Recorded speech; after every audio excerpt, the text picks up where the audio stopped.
Good evening, everyone. Thank you so much for joining us at Loveworld USA News tonight. I'm Joel Richard, and first, a quick look at the top stories this evening. FBI probing possible wider plot in Charlie Kirk assassination. Trump administration redirects nearly $500 million to HBCUs and tribal colleges, trims Hispanic serving grants. Maureen Comey sues Trump administration over firing, alleges unlawful political retaliation. And the United States and China agree on framework for TikTok ownership deal. Elon Musk buys $1 billion of Tesla stock in first open market purchase since 2020. And now to the news. FBI Deputy Director Dan Bongino said today that while one suspect is in custody in the killing of Charlie Kirk, investigators are examining whether he had help financially or operationally, and vowed not a stone will be left unturned. He said agents are assessing any potential accomplices who may have aided or abetted the September 10th attack or knew details and failed to report them. Bongino described troubling pre-attack indicators, saying family and co-workers reported the 22-year-old suspect had grown increasingly political and withdrawn. He also confirmed investigators have evidence the suspect voiced violent intentions ahead of the shooting, a pattern seen in other targeted violence cases. A video showing the gunman leaping from a rooftop after the fatal shot proved crucial, Bongino said, noting that the weapon appeared to be concealed on the suspect or in a backpack. Authorities have said they recovered a bolt-action rifle near campus and collected print and footwear impressions as part of the case. Bongino called the motive fairly obvious, describing the killing as an ideologically driven attack on a figure known for open debate. He emphasized the pledge of transparency in the probe and said the Bureau apprehended the suspect within roughly 33 hours, while acknowledging there is room to improve crisis response even further. In other news, the Trump administration is steering nearly $500 million in federal funding to historically black colleges and universities and tribal colleges in a one-time boost that the Education Department says is financed largely by cuts to other minority-serving college programs, most of them for institutions with large Hispanic enrollments. Education Secretary Linda McMahon said the department recently eliminated about $350 million in grants that deemed unconstitutional because they were limited to schools meeting specific minority enrollment thresholds.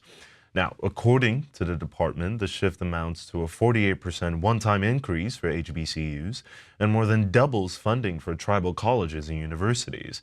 In parallel, however, officials said roughly $60 million is being reallocated to charter schools and $137 million to American history and civics grants, following a January executive action directing more federal support towards school choice and civics initiatives. The current administration said it is using expanded discretion over discretionary funds afforded by this year's congressional stopgap spending bill to align outlays with the president's priorities. The White House also highlighted earlier steps to bolster HBCUs, noting that during President Trump's first term, Congress added $250 million annually, and that a new executive action pledges a yearly White House summit, an advisory board, and other support for HBCUs. More news. Today, former federal prosecutor Maureen Comey has filed suit, alleging she was abruptly and unlawfully fired from the Justice Department this summer without cause, without advance notice, and without an opportunity to contest it. Comey, who is the daughter of former FBI Director James Comey, seeks reinstatement and back pay, claiming her removal was politically motivated and violated constitutional and statutory protections. Comey spent nearly a decade in the U.S. Attorney's Office for the Southern District of New York, where she worked on high-profile matters including prosecutions tied to Sean Diddy Combs, former Senator Bob Menendez, and the Jeffrey Epstein-Ghislaine Maxwell cases. According to the complaint, her dismissal came July 16, 2025, just one day after SDNY asked her to lead a major public corruption case and roughly 3 months after she received an outstanding performance review. The suit says she was notified by email that she was being terminated pursuant to Article 2 of the United States Constitution and the laws of the United States, with no stated cause and no process to challenge the decision. The filing cites then interim U.S. Attorney Jay Clayton as telling Comey the order came from Washington, without further explanation. It also recounts President Donald Trump's long-running criticisms of James Comey and notes that 2 months before her firing, far-right activist Laura Loomer urged on social media that Maureen Comey and her husband be removed from DOJ. Her husband, Lucas Issacharoff, voluntarily resigned in May, the suit says. Now, after her ouster, Comey wrote colleagues that if a career prosecutor can be fired without reason, fear may seep into the decisions of those who remain. Do not let that happen, she said. Named defendants include the Department of Justice, the Executive Office of the President, and Attorney General Pam Bondi, among others. DOJ declined to comment on pending litigation. The complaint argues the government offered no legitimate explanation for the termination and contends her removal was driven by animus toward her father, amounting to unconstitutional retaliation. More news on branches of government. The U.S. Treasury has confirmed that Washington and Beijing have reached a framework agreement on the future of TikTok's American operations. U.S. Treasury Secretary Scott Bessent said the arrangement was established during trade talks in Madrid and paves the way for U.S. ownership. He added that President Donald Trump and Chinese President Xi Jinping are expected to complete the deal later this week. The agreement comes as ByteDance, TikTok's Chinese parent company, faces a U.S. Supreme Court-backed law requiring it to sell its American division or face a nationwide ban. The law was upheld in January, with the Justice Department warning that TikTok's access to U.S. user data presents a national security risk.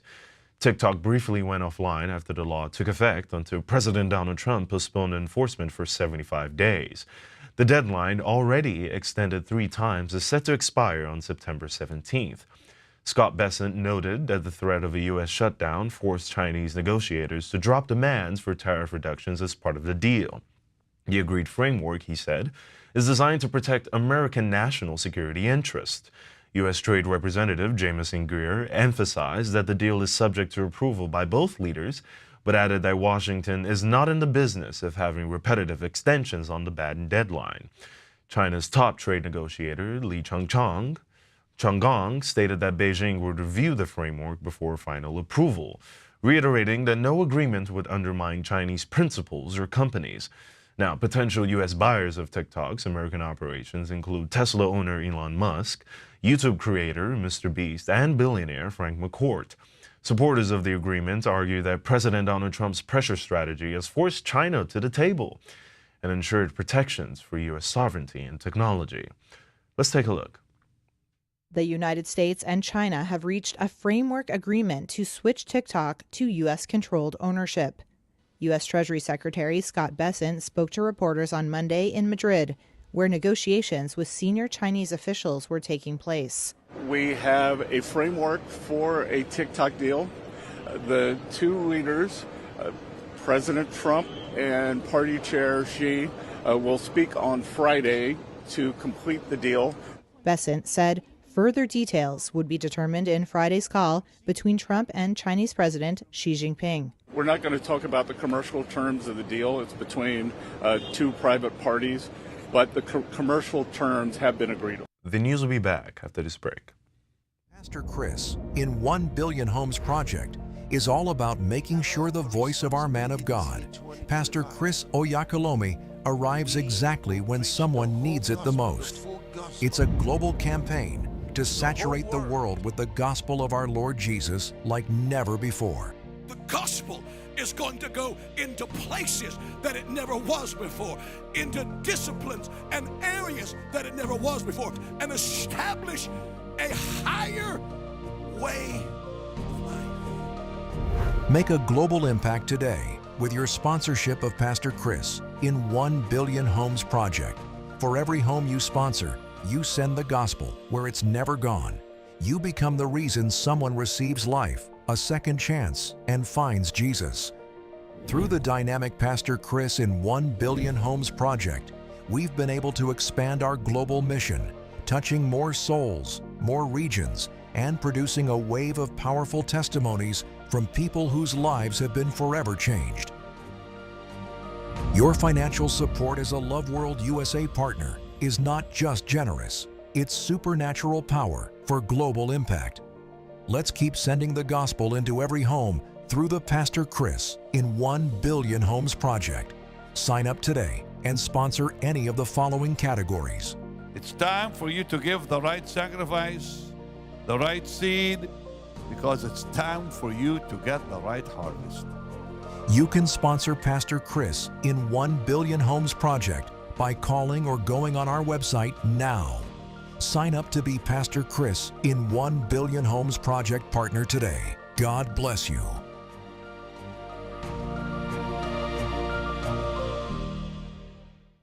This just in today, Tesla CEO Elon Musk has disclosed the purchase of about $1 billion worth of Tesla shares, signaling confidence as the company pivots harder towards AI, robotaxis, and robotics amid a sluggish EV market. A regulatory filing shows he bought roughly 2.57 million shares on Friday at prices between $372.37 and $396.54 per share. The buy is Musk's first open market purchase since early 2020 and comes as he seeks greater voting power at Tesla. Musk has said he wants roughly 25% voting control to pursue long-horizon AI and robotics plans inside the company. As of December, he held about 13%. Tesla shares rose after the disclosure. Now, the purchase also arrives alongside a proposed compensation framework that could award Elon Musk up to $1 trillion over time if highly ambitious performance targets are met, pending shareholder approval. It follows a 2018 $56 billion package that a Delaware judge struck down earlier this year. Tesla has appealed and separately issued a smaller good faith award that remains tied up in court.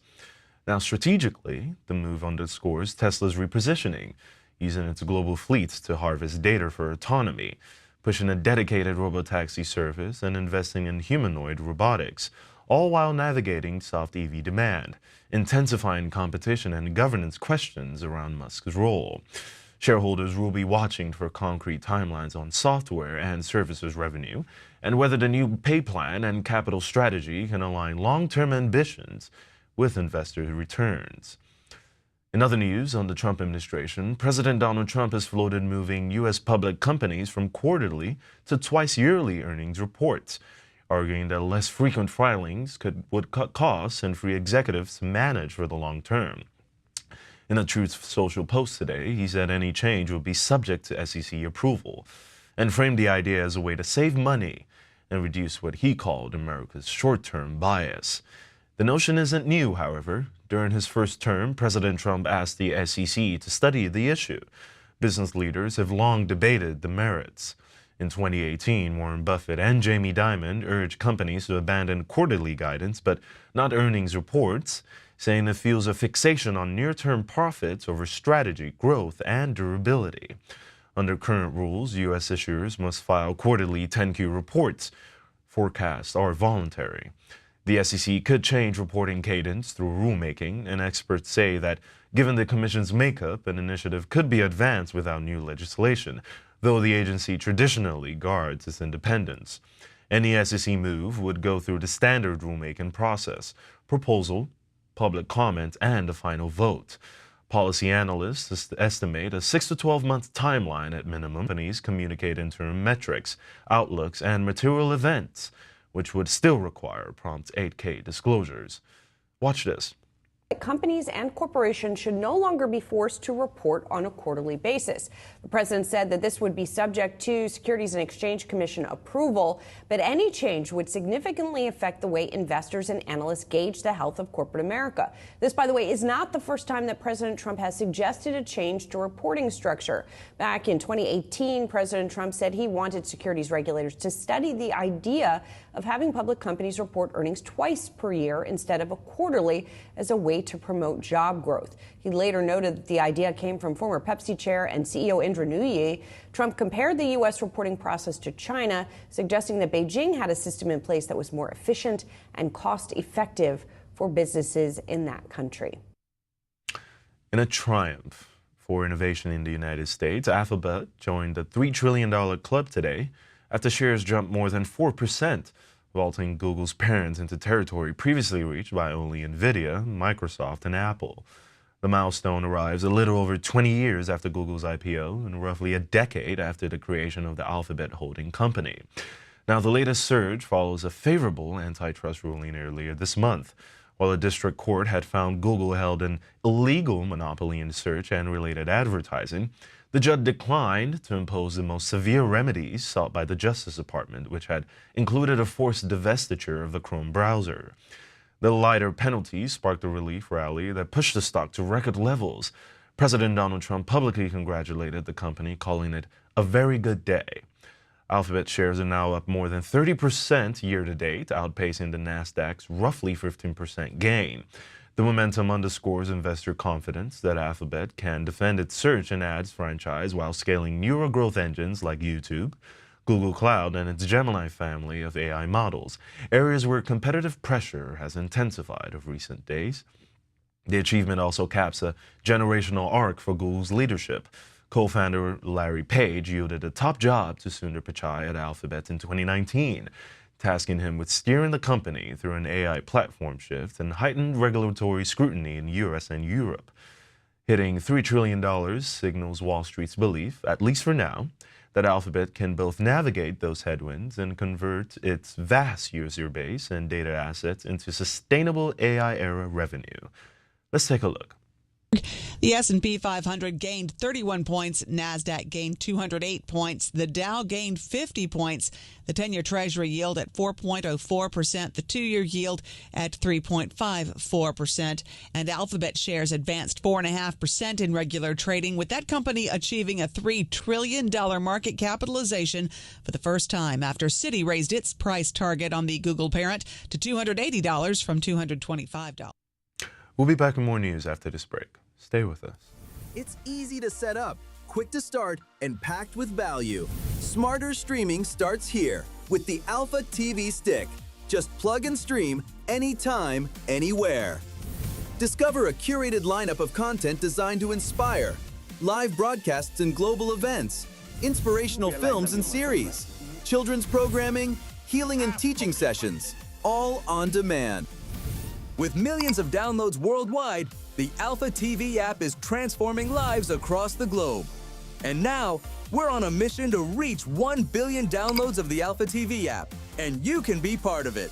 Join the global wave with 1 billion Alpha TV app downloads worldwide. Bring the higher life into every home. Order your Alpha TV Stick today and experience smarter streaming. Alpha, the higher life is here. Welcome back. On the international front, British Prime Minister Keir Starmer condemned comments made by Elon Musk at a large anti-immigration rally in London, calling them dangerous.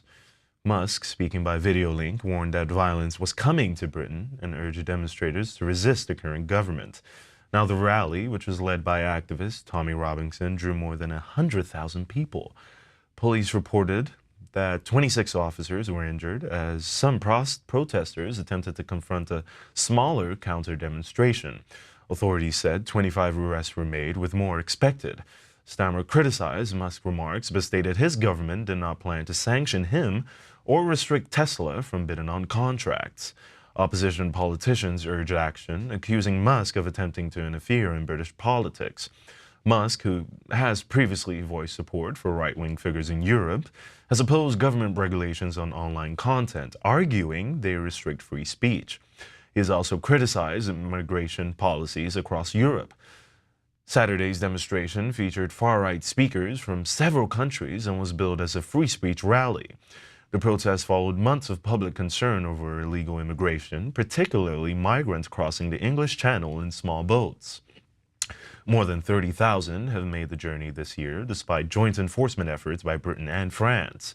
The issue has fueled heated protests in towns where hotels are being used to house asylum seekers, prompting debate in Parliament over migration enforcement and border security. Now, in other news, on the international front, Belarus and Russia launched large-scale military exercises near Minsk this week, showcasing air, land, and drone firepower in what officials call routine defensive maneuvers. The drills, known as Zapad 2025, are conducted every 4 years and come during a period of heightened strain between Moscow and European nations. Belarus invited representatives from 23 countries, including the United States, Turkey, and Hungary, to observe the exercises, with officials stressing what they described as unprecedented transparency. Belarusian defense officials said the drills were not intended as a threat, but rather to bolster security and preparedness against potential outside aggression. Poland has rejected those assurances, labeling the exercises very aggressive and moving to close its border with Belarus in response. Tensions remain high after recent Russian drone incursions into Polish and Romanian airspace, which prompted NATO to scramble jets and Warsaw to warn of deliberate testing of the alliance's defenses. Moscow has denied targeting NATO territory. The timing of Zapad 2025 highlights the broader instability in Eastern Europe as Russia continues its war in Ukraine and seeks to demonstrate strength near NATO's eastern flank. Now, while Belarus and Russia frame the exercises as defensive, European leaders view the show of force as a direct message about Moscow's military reach and intentions. Now, just before we end the news tonight, let's have a quick look at tomorrow's weather forecast.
And to end the news today, let's have a quick recap of the top headlines.